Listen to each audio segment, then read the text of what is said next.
Cheers, Dilliers? Well, that didn't make any sense. So, how have you been? Great. What can I do for you today? Well, I I'm here in DC. It's not really the most, shall we say, safest of places. Oh, that's true. I lived there for 7 years.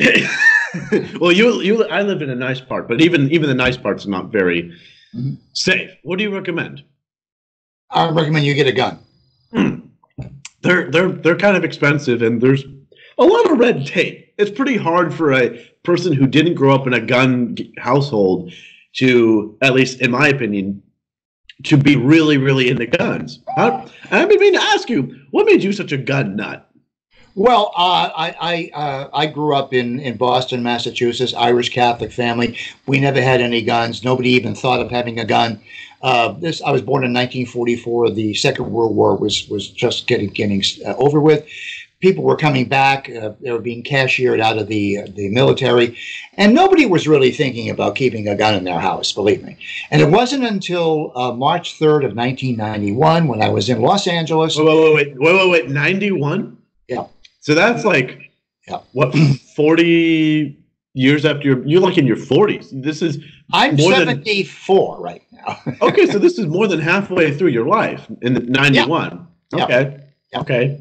1991. Okay. So until this point, you didn't really have much to do with guns. No, and I was friends with Charlton Heston, who was at the time the vice president of the NRA. He later became president of the NRA. So I was very friendly with him. I was working on throwing Ed Asner out at the president of the Screen Actors Guild, and all of a sudden, bang, this thing happens. Bang! What an interesting choice of words. Bang! March 3rd, 1991, a black man by the name of Rodney King, he was violently beaten on videotape by, I think it was 4 LAPD officers during his arrest for fleeing and evading the state troopers. Now, I'm 21 years old, so this 91 is way before my time. Yeah. So, but it still sounds very close to home. I mean, cops get caught on camera beating up black person. Yeah, he was very severely beaten. There's no the videotape shot by George Holliday was after the stop, after the first encounter, and it only is the videotape of Rodney King being beaten. We don't know what happened before. There's no video record of what happened on the stop, why the stop was perpetrated, and what happened when they first met Mr. King. We don't know anything about that. It's all conjecture. It's a matter of opinion. All we do know is that the videotape shows him being beaten ferociously by 4 LAPD officers. Okay? That's horrible. Yeah. Now, and now you know the power of a videotape like that today. Okay? You can imagine what the power of that was in those days. Now, these 4 officers were brought up on charges of excessive force. 3 of them were acquitted. The jury failed to reach a verdict on 1 charge for the 4th. And within hours of the acquittal, in 1992... within hours of the acquittals, okay, when the acquittals were announced, the whole city erupted into flames, into riots. So, I was standing on my balcony on Sunset Boulevard, and I was looking out on my balcony, and I could see gun stores, big 5 gun stores, going up in smoke, columns of smoke. It was like Beirut, okay? Yeah, your friend Heffron lives in Beirut, right? Yeah, it was like Beirut. One after one of these gun stores, the rioters were targeting gun stores. They were taking weapons, and they were shooting at people and beating people. That's horrible. So wait. So response to violence is use more violence. Right. Okay, just checking. Right. That's really, really sad. Right. That's really sad. Now, getting back to you with guns. Wait. Hurry up! The rioting was focused on looting. The reason they wanted the guns so they could loot. They looted the store. First they looted the gun shops, and then they looted the Rodeo Boulevard, the exclusive swanky shops, and they were carrying out television sets. And you can go look at the footage. Just do the YouTube videos of the Rodney King riots of 1992, and you'll see what I'm talking about. Don't believe me. Just go look at it. Okay. So I'm there and I'm watching this going on, and I'm going like, holy crap. The next thing I know, I'm having a drink, watching all this going on. I'm like a nudnik. I'm like a nincompoop. Typical you, yeah. sitting around having a drink. Yeah. And all of a sudden there's a knock on my door. I was an apartment manager. Well, what kind of knock? Well, it was okay. a heavy knock. It was a heavy knock. Okay. And my partner and I, we were managers of this building. Your partner? Yes. So I had a partner, a business partner. Okay. Just checking. Don't make any inferences there. Okay. Okay. No, that's why I clarified. That's right. Okay. And we were co-managers of this building. And I opened the door, and standing there, dripping in blood, was my next door neighbor, Bob Tivis. Dripping in blood. Dripping in blood from head to arms, and yeah, he had been beaten. And I brought him inside. I went and I got some water, and my partner Ron, he got some towels, and we were trying to help this guy stop bleeding. And he was muttering and screaming. He was saying, "My wife is in the garage and she's being beaten. She's in the garage. You've got to go help her. You've got to call the police." The phone, and I call the sheriff's office, which is about a block away, by the way. Okay. A block away. I called the sheriff's department, and what do you think happens? The dispatchers... They send their best men over. They said to me, "I'm sorry, we have no officers to send you. You are on your own. Do you have a gun?" Did you? No. No, I didn't. No. I said, "I don't have a gun." And she said, "Well, then you really are in trouble." She said, "Because we don't have anybody to send you. We have no one to send you." Fortunately, my partner, Ron, he did have guns. Okay. Yeah, because he was a ex-military person. So Say he no was more. Say no more. So he brought out his pump-action Mossberg. Wait, you've been shooting before, right? I had been shooting with him, but I mean, I didn't have a weapon myself. I didn't own one. I had been shooting before, but I didn't own one. He brings out his Mossberg, and he brings out his Smith & Wesson handgun. Huh? And he says, "I'll take care," because he was a medic in the military. Okay. He said, "I'll take care of Mr. Tivis." He said, "You go down and see what you can do for Mrs. Tivis." So here I am. Talk about being enlisted. No experience in guns, right? I've got no This experience. sounds like a recipe for disaster. I know. Now, by the way, there's only one entrance and one exit in the garage. So McIntyre walks down there, and I'm porting a Mossberg, and I've got a Smith & Wesson in my belt, and I'm porting a Mossberg. Be very frank with me. Were you scared at this point? Shitless. Shitless, right?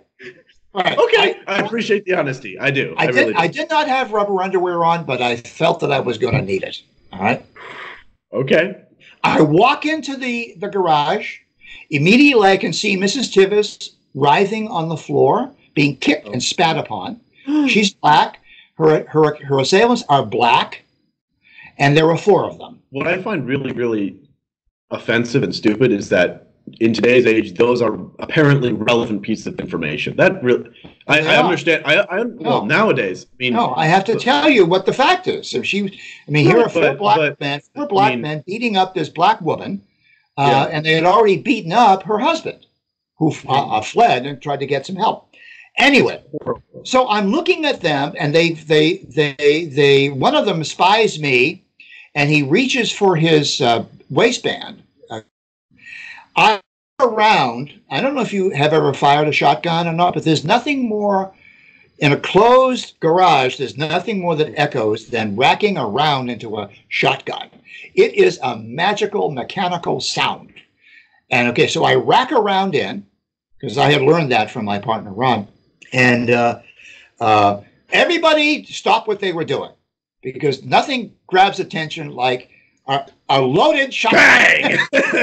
and we're the distance. I want to tell you that we're about 2 car lengths away from each other. That's how close we were. All right. All of them had guns, but they weren't drawn yet. They were not drawn guns. My guns were drawn. I had them. And after I had racked the round, I had the shotgun in my left arm and hand, and my Smith & Wesson in my right. I didn't know what the hell I was doing. Turns out, all the advice I got from the police was that was the stupidest thing I did, was have two guns. You probably looked really cool, though. Yeah, I know.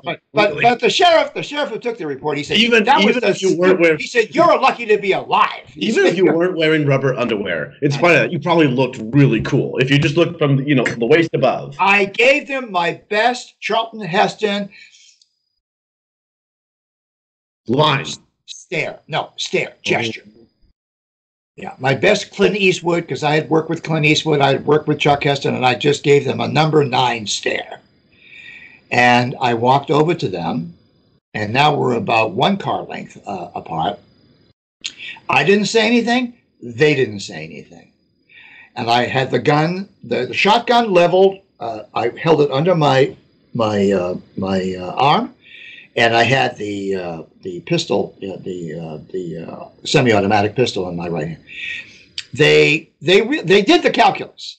Somebody was going to get killed. If they reached for their guns, somebody was going to die, probably me, but certainly some of them. So they did the calculus, all right? They're not stupid, right? Thankfully, you're lucky they weren't stupid. You were lucky they weren't stupid. But they are cowardly. So one of the guys said to the others, let's get out of here. We're going to deal with this honky bastard. And they slowly got into the car, and they backed their car out, which is parked next to Mrs. Tibbs. She's still on the floor, bleeding, okay? And so they backed the car out, and they turned the car around this way. They're going out this way. And I can still see their eyes and their guns. By this time, they had their guns drawn, all right? And they're slowly... If they did a drive-by, you'd be toast. But they knew that if you hit somebody like me, I'm standing there with a shot, that gun's going to go off. It's a reflex. If I got hit with a bullet, I would have pulled the trigger reflexively. Mm-hmm. And somebody in that car would have died. We were that close. So they exit. So I get Mrs. Tibbs. I bring her upstairs, and Ron is already taking care of Mr. Tibbs. And I called Chuck Heston. I said, Chuck, and I told him what happened, everything I just told you. And he said, how soon can you get up here? And he lived about, a quarter of a mile away from me. A quarter of a mile, okay. Yeah. Okay. So I said, okay, well, we got the situation under control here. He said, well, lock the doors, don't let anybody in, and don't leave, and except to come up to my house. Take care of Mr. and Mrs. Tibbs, and then... So I drive up to Chuck's house. I get there. He says, okay. He said, here's $1,000 in cash. So you were this close friends with him? Yeah. He said, I want you to drive to Ventura. I said, why am I driving to Ventura? He said, because Tom Bradley, the mayor of Los Angeles, has forbidden law-abiding citizens to buy guns or even buy ammunition in the county of Los Angeles. I said, what? He said, he said to me, he said, I'm getting phone calls from people who want me to give them ammo. I can't give them ammo because we can't buy any here. I want you in your Jeep. I had a Jeep at the time. Really? I want you to make a beeline up to Ventura and buy as much ammunition. And he gave me a shopping list. No, seriously, 12 gauge, 14 gauge, shotgun shells, 3.56. You were Charlton Heston's errand, the best errand boy ever. I was his gun runner. I was his ammo boy. I was an ammo boy. Yeah. So I get in the car with $1,000 in Heston cartel in cash. I run up to Ventura. I buy everything I possibly can. I even spent some of my own money because I had some cash on me. And yeah. And you know what they did? They said, okay, we're not going to sell you this gun, but we want you to be safe driving back. So here's another Mossberg. Here's a Mossberg. Just return it to us when you're through with it. They were so cool. This is a big 5 store. A big 5 store. It's not like a mom and pop shop. They were getting calls from the big 5 stores that were being looted in L.A. and they were battened down. They were battened down. I was lucky to get in the store. To get in the store, I had to take my underwear off to get in the fucking store. Yeah, because they were screening people. IDs, background check, have to call a friend to verify you, the whole shot.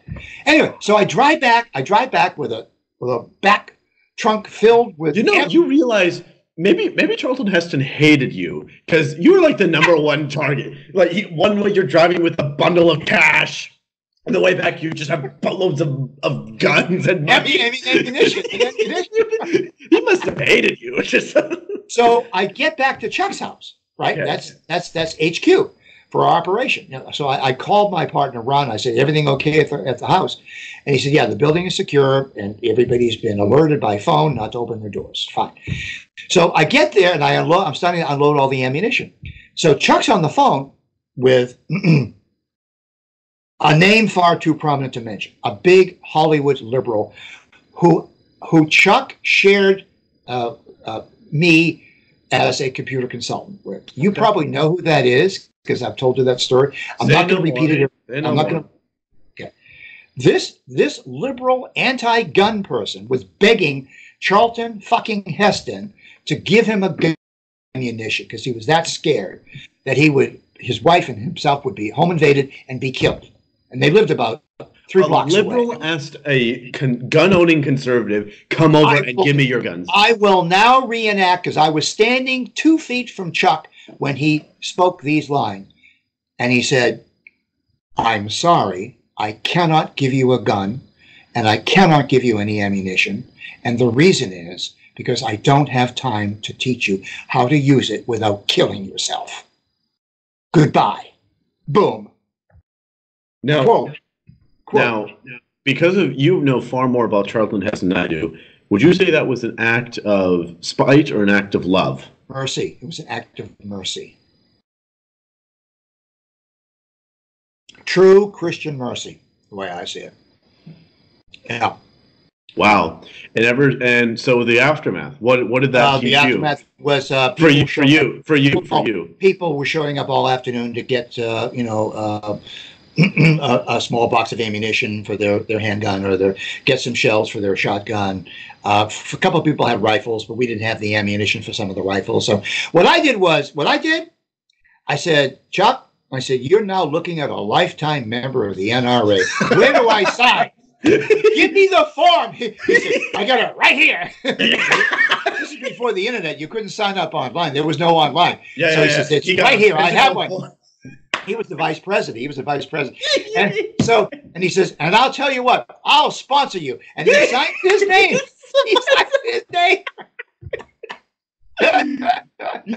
You still have that. It cost me $558. I'm a lifetime member. That was the beginning of it. Yeah. Then I got my own Benelli semi-automatic shotguns. I call her Sister Janet because it was banned by Janet Reno. Okay. When she was Attorney General, I now have my own Smith & Wesson collection of guns. You never want to tell people how many guns you have. That's a no-no. But you can say that you do have guns. That's a good thing to say. Never tell people how many guns you have. Or where you put them. Oh, definitely don't tell them that. No. I got to tell you something, though. This is a funny story. Chuck asked me one day if I could help Raymond, who was the housekeeper, if I could help Raymond flip over the bed, the big queen-size, double California king-size bed that he shared with his wife. And so we had to take the bed apart, of course. And there, under Chuck's side of the pillow. Oh, no. How big was it? Big. It was Charlton Heston size. It was a Clint Eastwood. Mm-hmm. And he said, so he rushes over. He said, I'll take care of this. He said, you don't have to touch this. I said, Chuck, I'm not touching that. I'm not touching that. Now, Lydia, of course, was horrified that he kept. Oh, she didn't know? Oh, well, no, she knew, but she was horrified. Oh, that you found out. She was horrified that I found out. She was happy that Chuck had the gun because she knows that he would have used it. That he didn't use it when Michael Moore broke into the Heston household. What? Michael Moore broke. Okay. That's going to be an incredible story, which we'll tell you. I know we're way over our time. I'm sorry to keep you so long. It's actually 20 minutes. It's a good story. Folks, make sure to return us the favor. Subscribe. When we see our subscribe, buy a shotgun. Buy a shotgun, Alex. Go get a shotgun. After you subscribe. Joe Biden says buy a shotgun. But Joe Biden says this. No. Everyone he's touched says this. See you later, folks. Bye, Joe.